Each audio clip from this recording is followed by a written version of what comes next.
Thank you for the introduction. Today I will be talking about campaigns to ban fur farming. Today I would like to persuade you that we can all manage in banning fur farms everywhere, or almost everywhere. Probably North Korea will be a problem, but apart from that, I would like to persuade you that it's a feasible and realistic option. So, let's start with a bit of introduction. There's very little public support for fur farms. Who likes fur farms nowadays? Who supports fur farms? But still, there are a lot of them. There are 40 million fur animals in the European Union. And only a few countries have actually managed to ban them. There are more bans on wild animals in circuses than there are bans on fur farms. So why is that? And I have identified two main reasons why I believe the fur farming is still going on in most countries without significant trouble. The first is that it's given a relatively low priority. That's my observation, especially in the recent years, that there's a lot of opinions that there are more important things, that the fur issue is a relatively minor issue, and there are more important farm animal industries. The second reason is ineffective campaigning. A lot of campaigns are still very far from using the full potential that the fur farming campaign has. And I would like to address both of these issues in this presentation. So why should we actually focus on fur farms? Why should we see fur farming campaigns as a priority? I would like to dispute the claim that it's a minor industry. There are actually more fur animals in the EU than there are dairy cows.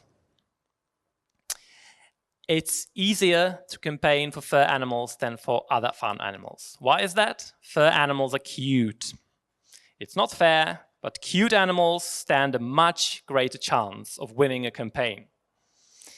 And fur is a really unnecessary thing. Everyone agrees with that. And everyone understands that it's different. There is a difference between fashion, decoration, and food. And unlike other farming industries, we can actually get rid of it. Of course, there are more laying hens, for example, than fur animals. But what can we do for laying hens? We can improve the conditions just a little bit. It's a good campaign. We as OBRAZ are participating in it as well.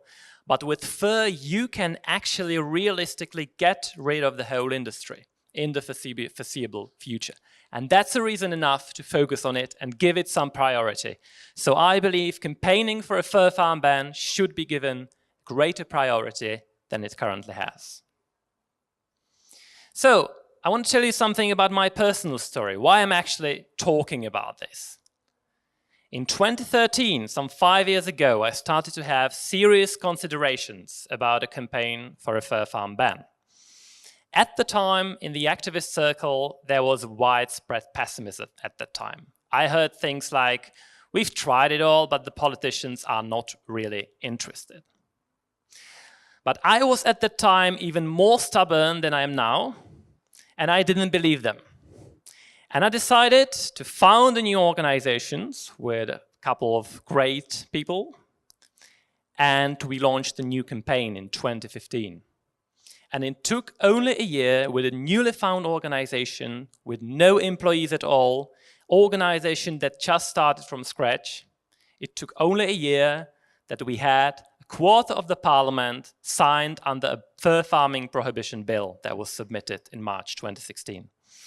And 1 year later, the fur farms were actually banned with the strictest possible option, phase out only until the beginning of 2019. So, what I've learned during this month and years, I've learned that fur farm ban is totally achievable. But it's easy to make certain mistakes that will cause a campaign not to be effective and to fail. And these mistakes, in my opinion, still seem to be fairly common in the anti-fur campaigning world. And I think we can avoid these mistakes and make the campaigns work, improve the quality, and defeat the fur farming industry. So in the rest of my presentation, I will focus on a few selected principles of a successful fur campaign that I believe if organizations adopt these principles, they will be much more successful in achieving the goal. The first principle or success factor that I've identified is confidence and motivation.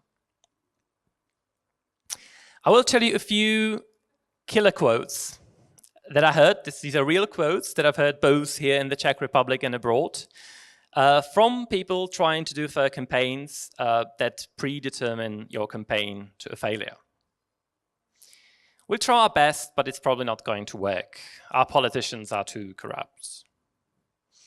People in my country are indifferent. They will never really get active for animals. Our politicians don't care about what people think. They will always do what they want. It will take long years, if it's possible at all. So, the principal thing in defeating this kind of pessimism and defeatism is to realize your power, is to rethink the way you think about politics and about your chances in the politics. Politicians need voters. And despite what's said in the pub, all politicians do respond to public opinion to a certain extent. Of course, they don't always do everything that the voters or people would want, but there is always a certain limit. And we as campaigners can make use of it to our advantage. There is a lot of powerful emotion in the fur farming issue. And no politician wants to be seen as responsible for something that feels strongly negative. So our work is to extract this emotion, extract this power of the fur farming issue and use it as a campaign weapon. And show me a politician that wants to be publicly seen as responsible for throwing cute little live animals into gas chamber. That's just something no one wants to be seen as responsible for. So you realize that you have the power in your hand and get some confidence and get serious. I want to tell you something about our story, how we started, how we dealt with this issue in the beginning, because we started, as I already told you, in the situation, in the atmosphere of pessimism, where people believed legal campaigning had actually failed. There were even some ALF attacks, some physical attacks on the farm by people who didn't believe legal campaigning had any meaning. And at the time we realized we have to persuade the activist circle that there is something more to be done. And in autumn 2014 we organized an activist camp. We invited activists from all organizations, all the circles, and we just told them there's going to be something new. There's going to be a fresh campaign air, a new fur campaign is about to start. We have a completely new approach, a new plan, and it will be different than before. Please give it a try. We showed the new footage that we got by then, and we introduced our campaign plan, and I gave everyone a personal guarantee that I will stick to this campaign plan until we actually achieve the fur farming ban. I gave them a motivation speech. Yes, we can do it. I've been in the activist circles for some time, and I can guarantee that we as Czechs are no less competent than Austrians, Dutch, British activists that have actually achieved the fur farming ban. And we actually invited our fellow colleagues from Austria who went to the camp and explained how they campaigned for fur farm bans and taught us some campaigning techniques to increase our motivation and our belief that we can actually achieve something in our political system. Since then, we achieved a boost in the motivation of people, and there was no doubt from this moment until the end that we will eventually win this campaign. And at the final stage, the motivation was so high that 200 people were ready to participate in the month in a cage. There was an event where we stood on the Parliament Square for the whole month, days and night. People took 12-hour shifts, days and night, and there was always one person inside the cage. This is a report on the Austrian website, how they went to Czech Republic to train the new emerging group. So, if you handle that, you get the motivation, you get the confidence, There's another success factor that I've called understanding politics. First, you need some mental preparation. You need to shake off all the prejudices that you hear in the pub and elsewhere, and this kind of black and white thinking, and realize there actually are decent people in politics. The politicians are not indifferent to public opinion, but they're also not robots that are only responding to public opinion. Many politicians, just as many ordinary people, have genuine feeling for animals, even where you wouldn't totally expect it. Our current Prime Minister is an owner of a big agricultural company, and he owns a couple of slaughterhouses and chicken farms and pig farms and all that. And you would expect that such a person can have no feeling for animals at all. And when I called him, and when we discussed the issue on the phone, he told me, I love animals, I don't want them to be killed. And then he invited us to his weekend residence or something like that, and he showed us all the animals, and he said, we have never ever killed a single animal on this farm. Just to tell you that you should be open-minded, and even where you wouldn't expect it at all, you can have a surprising outcome like that. And opponents of the fur farm bans are not heartless monsters. You should learn to look at the issue from a bit of a detached view, distance yourself from your own beliefs and emotions, and try to have a look at it politically. There are proponents and opponents, everyone has an opinion, and yeah, we should try to understand the other side as well. That will help us in the political issue, in the political battle.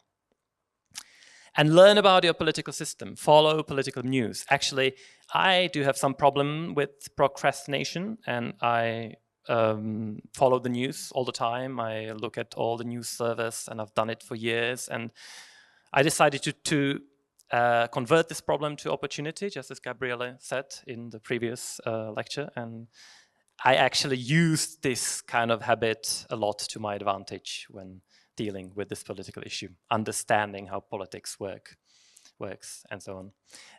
And I think it's actually much more fun than football. So if you like football, try politics instead. You have to learn about political pragmatism. You have to learn what it means, and you have to learn to adopt it to a certain extent. Because high-ranking politicians are always highly pragmatic. And that's the reason, that's why it fits with my previous statements that there are a lot of decent people. And even these decent people have just learned to live with a lot of things they don't agree with and they don't like, because that's the only way they can actually stay in politics and pursue some good things as well. So when it comes to the fur farming ban and the fur farming issue, the point is that even if these politicians agree with your cause in their heart, they will not pursue it if they don't feel it's politically sensible. If they feel there's not enough good argument to back it up, if they feel it wouldn't stand a political debate, if they feel they could be ridiculed. And that's why they will only take you seriously if they feel you are pragmatic too. You understand some basics of politics. So what I say is that to be taken seriously in the politics, you have to break the first barrier. And you have to accept some pragmatism in the fur farming issue as well, and you have to show this pragmatism. You have to have some rational arguments based on solid facts. That means scientific studies and so on. You have to be able to distinct between meat and leather production and fur production. You have to be able to say there's an ethical difference between killing for food and killing for skin, for decorations. Even if you don't agree with killing for food, which I guess most of the people at least don't agree here. But you have to be able to say there's still a huge ethical difference, that you can't compare killing for decoration with killing for food. And that also means you will have to sort of exclude rabbit out of this debate, because rabbits are killed for meat and the skin is used as a side product. You prove the public support of the fur farming ban with surveys and so on. And you have to consider the farmers, their existence, their livelihoods, and the economy. You can't just say, I don't care, I want them to end up in the street because what they did was wrong and they deserve it. No. You have to understand these are people and they have legitimate interests, and we shouldn't just completely forget about them. And the economy. That means considering either the phase out if the industry is strong, or some compensation if this the industry is weak and the state can actually afford to pay some compensations. So, what I say, be persistent, show pragmatism, and you will get political allies soon. With that, with being persistent, with showing pragmatism, you will break the first barrier, and then you will be surprised how many politicians will tell you, oh, I totally support you, it's so great, I will do anything that we will push this through. You will really be surprised how easy it will become once you break the first barrier of pragmatism. And you will see high-ranking politicians that you've known from the media, that you always thought these are heartless bastards, and they will tell you, yes, I support you, thank you for what you do.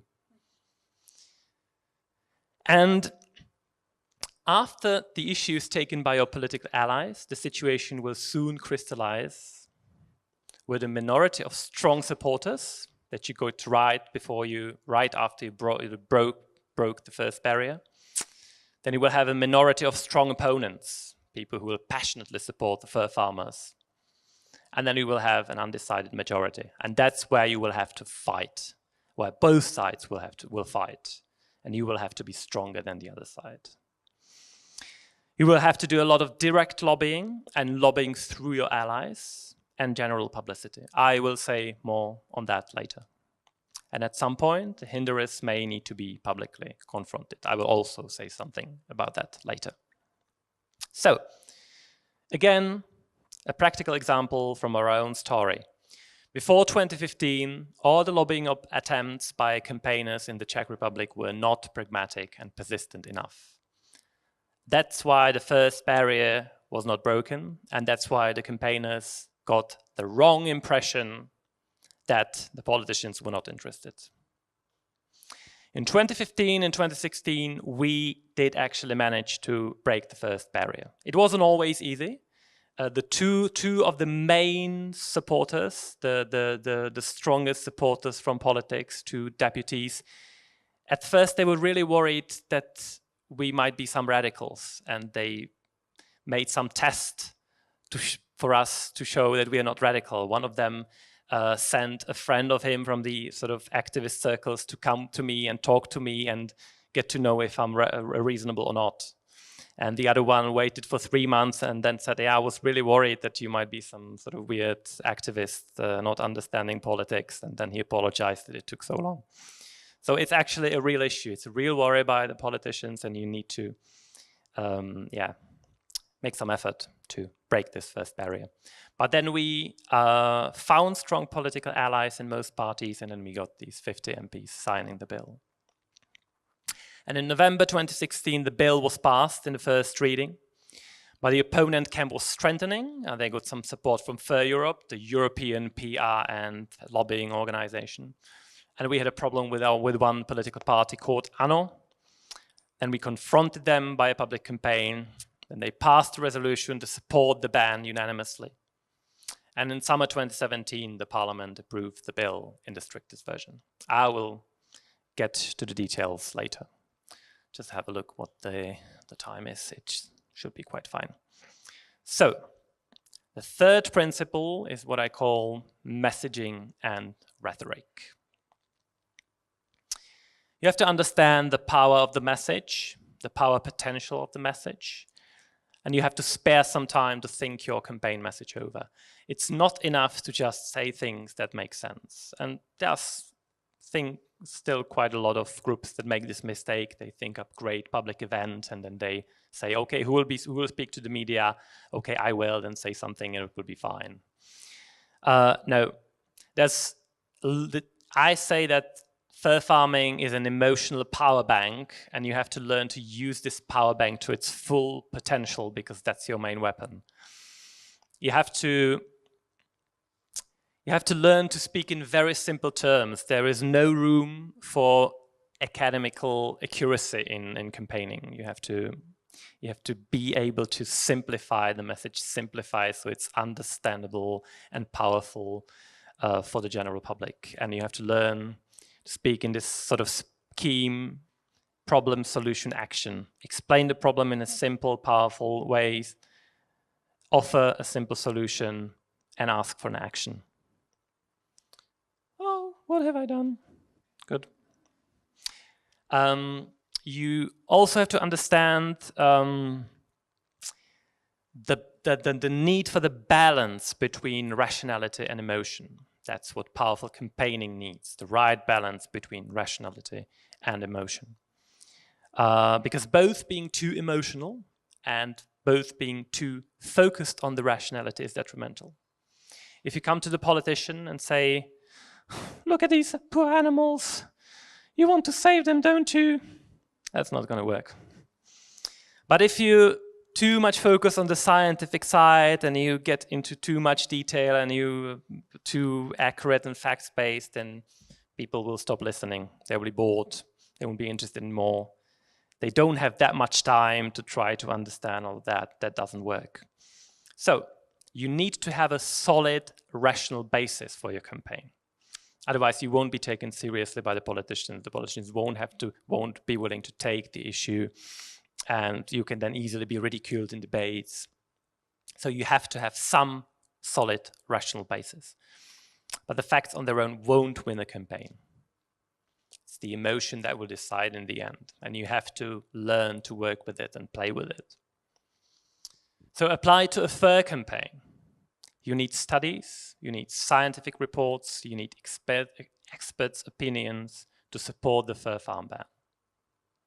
But the scientific argument won't win the campaign on its own.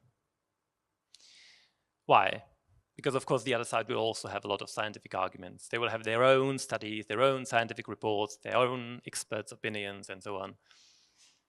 But that's not actually relevant in the end. The public won't study it, they won't research it and make their own opinion whose scientist is more competent. And the politicians won't neither. They don't have time for that. They don't have the skills for that. It's enough that they get the feeling that there is some rational basis for the fur campaign, for the fur issue. And then the emotion will win it, or will decide whether it's won or not. So don't worry too much about fur farmers' studies and experts. I've also met a lot of people having the feeling we sort of have to overcome it. We have to prove them wrong. And we have to find a way to prove that the other scientists are not right. Yeah, it's good to persuade your scientists, your experts to try to do it, but that's not the most important thing in the campaign. Most important is to keep this rational basis and then keep spreading your own campaign message and make sure it's simple, powerful, and it creates emotions, because the emotion is what will win it in the end. I will give you some examples of our messaging. I'm not saying it's perfect. Surely it can be improved, but it was at least good enough to win a campaign. So, for example, we said foxes or minks are wild animals for whom the life in a small barren cage means literally madness. So it's a simple language, it's expressive language, and you can somehow base it with facts. The madness, the stereotypical behaviors. You have some data that say 80% of animals on fur farms display signs of stereotypical behavior. So if someone questions it, you can always explain what you mean by that, and you have some solid data for proving it. To keep wild animals in small wire cages and then throw them into gas chambers just to produce some fashion decorations. That's a practice that surely doesn't belong to the 21st century. So, wild animals, small wire cages, especially the gas chambers, that's a really strong message. It creates a lot of emotions. The funny thing that even the fur farmers, you can even find in the books really like stated as gas chambers, so you can even easily justify that you use this term. But yeah, it just feels horrible.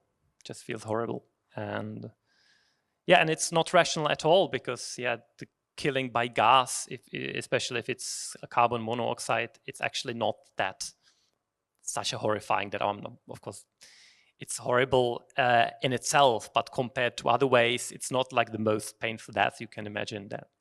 But yeah, that's not important. What's important is what kind of emotion it produces. So when fur farmers started to promote this welfare certificate as an alternative to our fur farm ban, we said, welfare is a professional camouflage funded by the fur industry, whose only purpose is to preserve fur farms without any substantial change. So again, if you ask your expert to write a statement on welfare, they will say things like, yeah, there are some methodological problems and so on, this kind of scientific language, but you have to simplify it and use strong campaigning language based on that, like this. And you can also argue that there's a rational basis for that because the fundamentals of fur farms are not changed by welfare at all. You still have the same sized cages, you still have the wild animals in them, and you still have the gas chambers in them. So that's my false statement. The public doesn't want live animals to be thrown to gas chambers for fashion. And it doesn't matter whether the gas chamber has a certificate.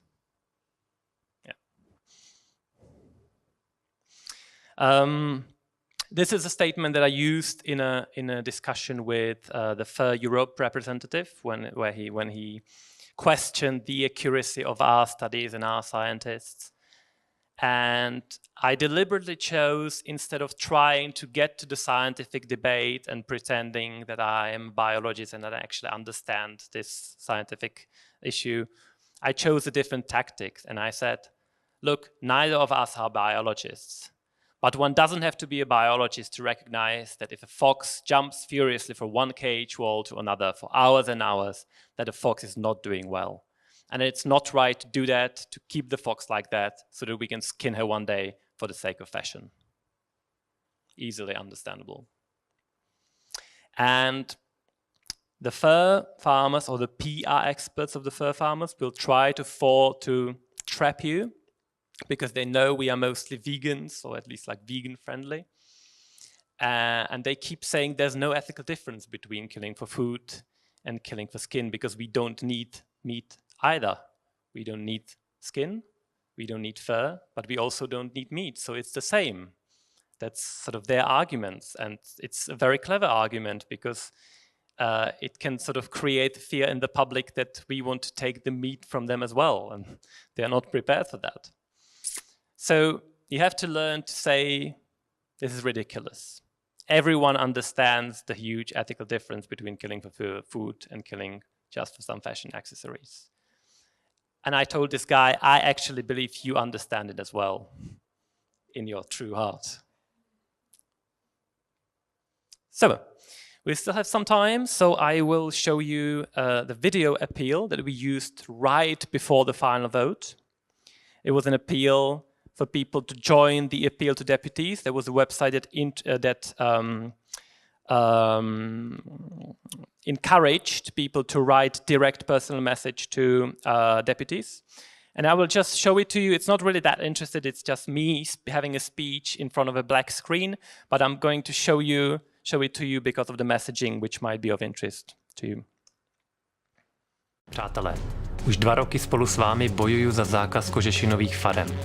Za to, aby zvířata kvůli módě netrpěla v drátěných klecích a nekončila v plynových komorách. Teď jsme konečně ve finále a já vás znovu žádám o pomoc.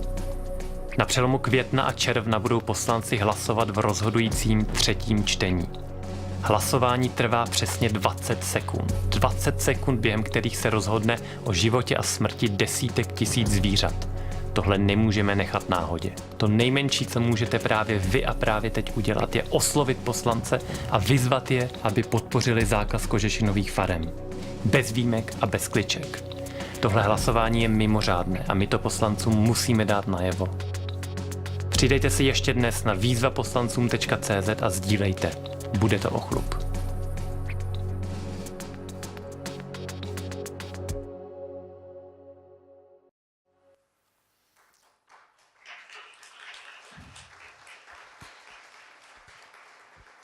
5,000 people took part, and the deputies received 15,000 individual letters. Each letter was different from another one. Your voice and your body language. So it's not just about what you say, you have to focus on the following as well. Your tone and intonation, it's an important stuff. Don't be emotional. Don't show negative emotion like sadness and things like that. I think the best is show determination, powerful voice, showing how wrong it is, but how determined you are to end this, and how determined you are to end this. Stress the important part of the sentence. That's very important, not to be monotonous, but stress the important thing that you want to be emphasized, because then the people will be more likely to listen to you. The depth of the voice is also important, especially higher voices tend to be not taken seriously. So if you tend to have a higher voice, you learn to speak deeper. And body language, that's not my best skill. I have not learned to be good at body language yet, but I have at least improved a bit. It was much worse than it is now. And practice, practice, and practice.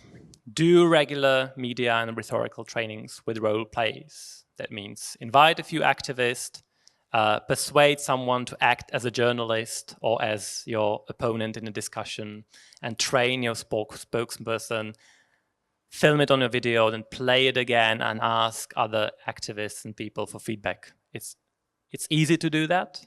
It's fun. It's rewarding, and it strengthens your confidence, and it improves your skill significantly. We did at least 20 sessions before we started the campaign. So, success factor number 4, continuous media work. One super stunt is not enough. The message must continuously be felt in the public air. So be creative, involve your activist groups to find new ways to get to the media, because you need this kind of creativity. You cannot expect thousands of people to attend your demonstration. If you don't have that, you have to be creative to be interesting for the media. Consult PR experts, either agencies, professional agencies, or people in other NGOs, because just sending out press releases doesn't use the potential. If you build relationships with concrete journalists, if you do smart follow-up calls, that means after the press release you call the journalist, then you will have much higher success in reaching the media. And of course, social media, creative agencies, video spots. I think it makes sense to pay some money for a good video spot. It can be really useful. I will show you some examples. That's how we released the footage in March 2015. So we got 2 primetime news in the biggest commercial TV, and then a lot of other media reported on it as well. This is how we organized a fashion show in the center of Prague. It was also reported by a lot of online media.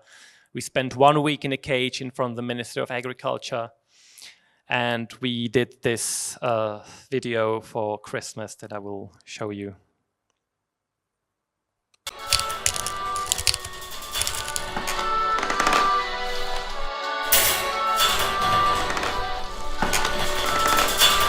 Don't worry. You'll see her again.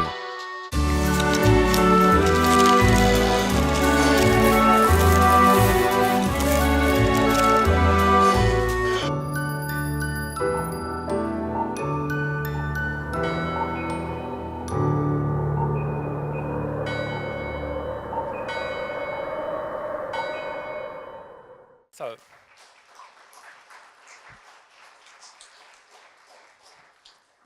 that's a big sign made by 50 people, a sign before the first reading at the parliament. That's an anti-fur march at the center of Prague. And that's the month in a cage. Yeah, so first we had a week, and then we upgraded to 1 month. And we invited Mr. Fox, that's a well-known actor whose surname is Fox, to get in the cage, and then we had a media stunt, Fox in a cage. And before the Senate, we invited another actor who's not Fox but Otter, and we created this video, Super Otter. Tohle je super vidra. Pomáhá všude tam, kde je pácháno bezpráví na zvířatech. Za den je schopen odeslat až 3583 e-mailů a vyřídit 418 telefonátů. Když je potřeba, neváhá ani vteřinu a letí zachraňovat svět. Jenže supervidra neexistuje. Lišky a norci v klecích právě teď potřebují vás. O zákazu kožešinových farem nyní rozhodnou senátoři. Oslovte je ještě dnes na výzvasenátorům.cz a sdílejte. Teď jde o hodně.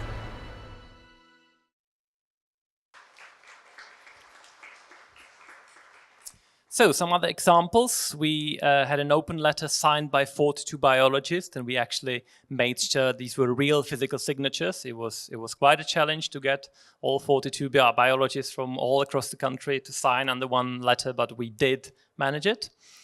And of course there was some media coverage of that itself, and then we used it in lobbying as well, so it was a very useful step. We organized a panel discussion in the parliament, public opinion survey that was done by another organization in the Czech Republic. But before the campaign, it was 68% in favor, and at the campaign peak, it was 83% in favor in the Czech Republic. So let's get to another success factor, persistent lobbying. So as for lobbying basis, get prepared, because bad lobbying can be worse than no lobbying. If you make a bad impression to a politicians, there's not a good chance they will want to see you again, and they will want to see someone else from animal protection again, unfortunately. Shake off prejudices and accept pragmatism. I've already covered this topic. Consult successful lobbyists home and abroad, ask them how to do it. Learn basics of parliament procedures and practice argumentation. It's basically just repeating what I said before. Find an assertive assistant, because you will need to have a lot of telephone calls, and it's better for more reasons that someone else does it for you than you asking for a meeting yourself. So get prepared for first contact. Don't rely on the minister, and look for allies in all political parties. And look for the first contacts in the politics. You consult experienced lobbyists in other NGOs or elsewhere. Look for who is approachable, who has some influence. Research the internet for who has some past track record of animal-friendly actions or statements. You can call the secretaries and simply ask, is anyone interested in the topic? You can write a letter to each MP, and some of them will respond to you, a few of them probably, and ask for a meeting and be persistent. Repeated calls and reminders are needed. That's why you need this assertive assistant. And prepare arguments for the meeting, scientific research, ethics.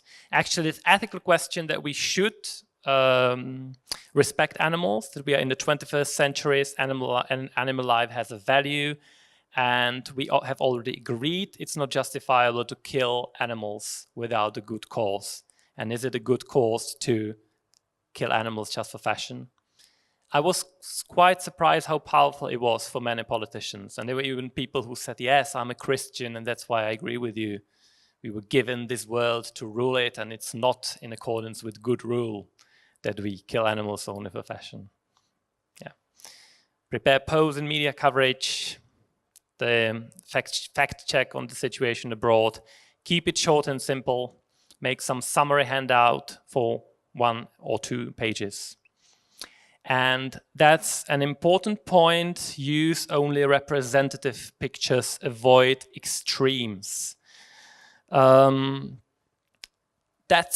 a mistake I've encountered quite a lot of times. People focus on these extreme pictures of minks being eaten alive and so on. That's good to create some initial media attention, But the problem is the politicians will be then invited to a fur farm and they won't see a picture like that, and they will believe that much more than your pictures.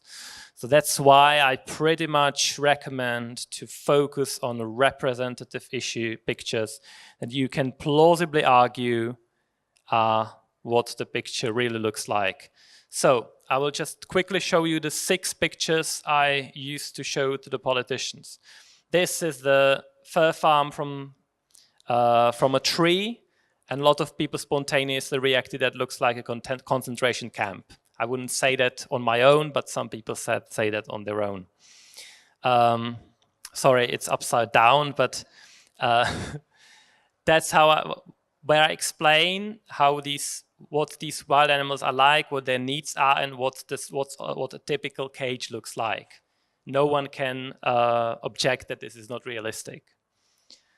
This is how I explain the stereotypical behavior, which is quite well proven in the science that it's common on fur farms.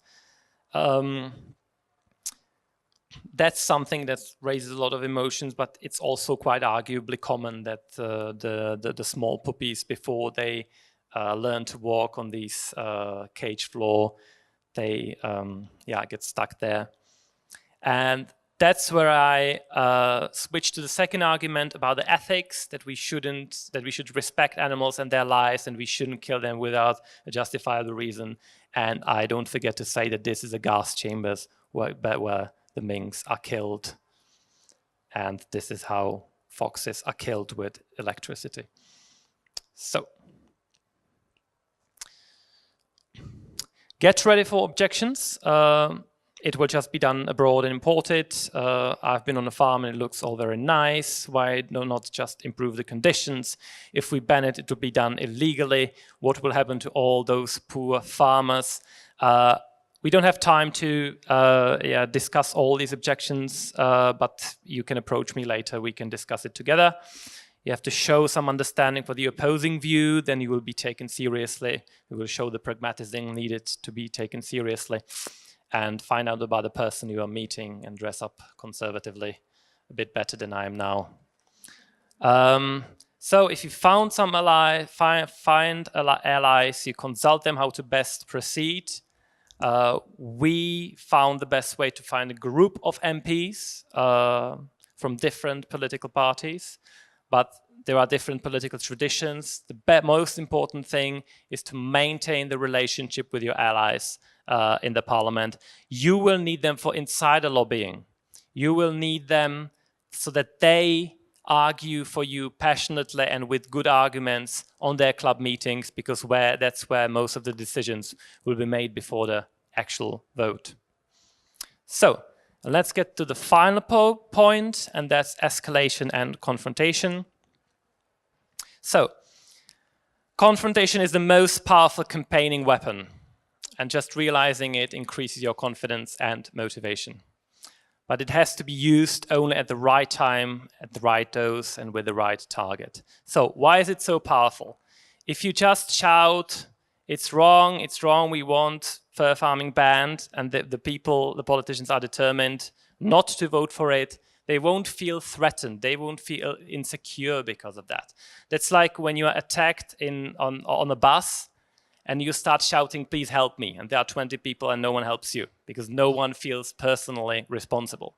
If you choose one concrete target and say this subject is responsible, and it will be publicly seen as such, it's much more powerful. It's much more difficult to ignore it. That's why it works. But, as I said, it has to be done at the right time and the right dose, otherwise it can turn against you. So, when general campaigning and lobbying doesn't succeed in pushing the change through, you have to identify the concrete hinderer and confront them publicly as being responsible. There are some preconditions. You have to have public support for the cause, careful consideration of the target, determination and passion. It's not just enough to try it and then, okay, it didn't work and let's do something else, let's watch football or something. Once you start this confrontation, you have to stick to it, and readiness to negotiate, and that has something to do with what I will say later, these are people, they're not robots. The politicians are not robots, they are people, they want to feel good about themselves. So if you offer them not to surrender completely, but have some compromise, it will be much easier for them to actually agree on that. If there are more subjects that are opposing the change, you have to select one.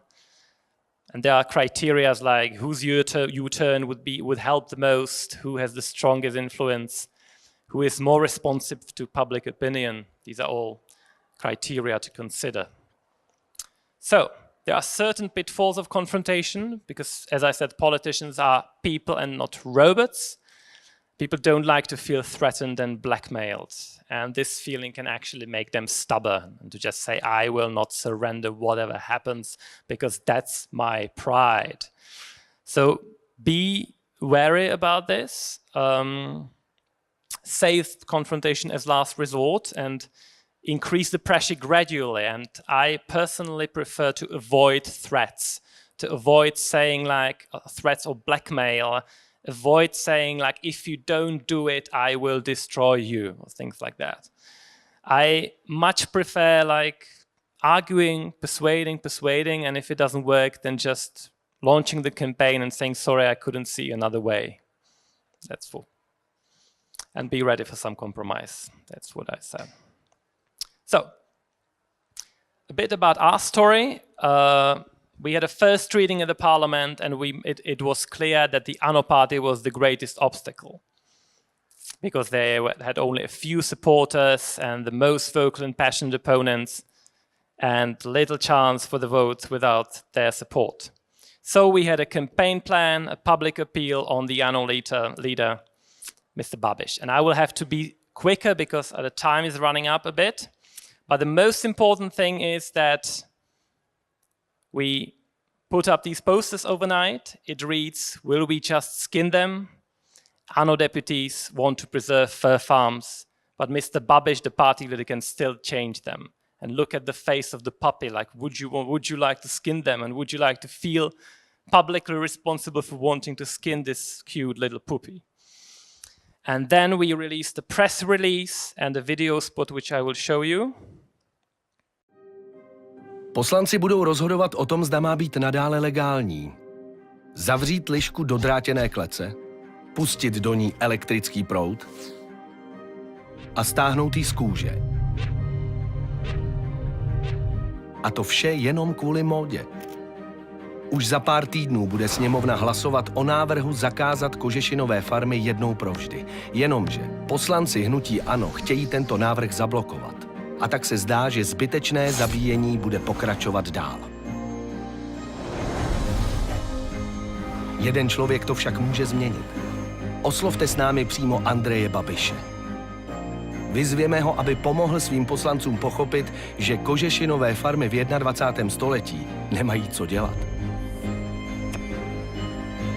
Přidejte se na www.výzvababišovi.cz a sdílejte. Bude to o chlup.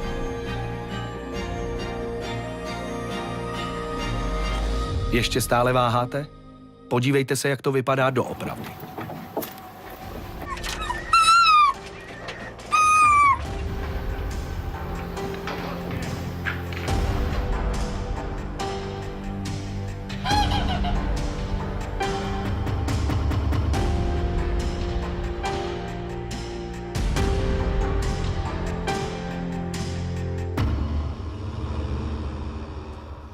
I wanted to show you the website as well, but we don't have time for that, but I can show it to you privately after it if you're interested.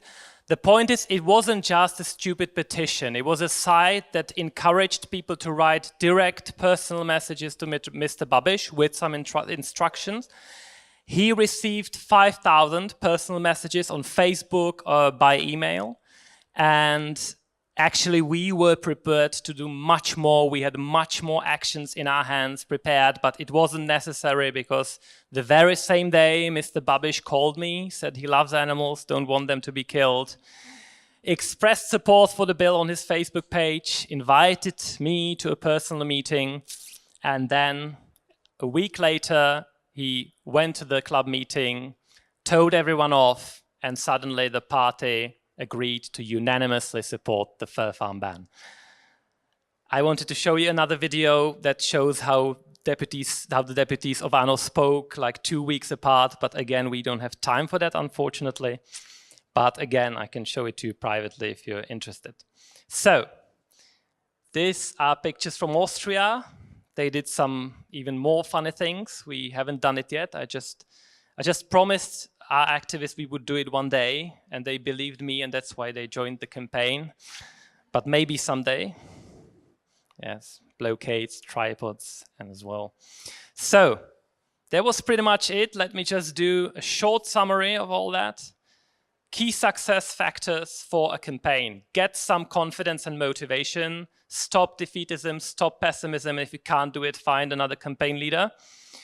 Understand how politics work. Learn and practice messaging and rhetoric skills. Create continued publicity. Be persistent and pragmatic in lobbying. And be ready to confront hinderers as last resort. And you will get a fur farm ban in return. We're here to help.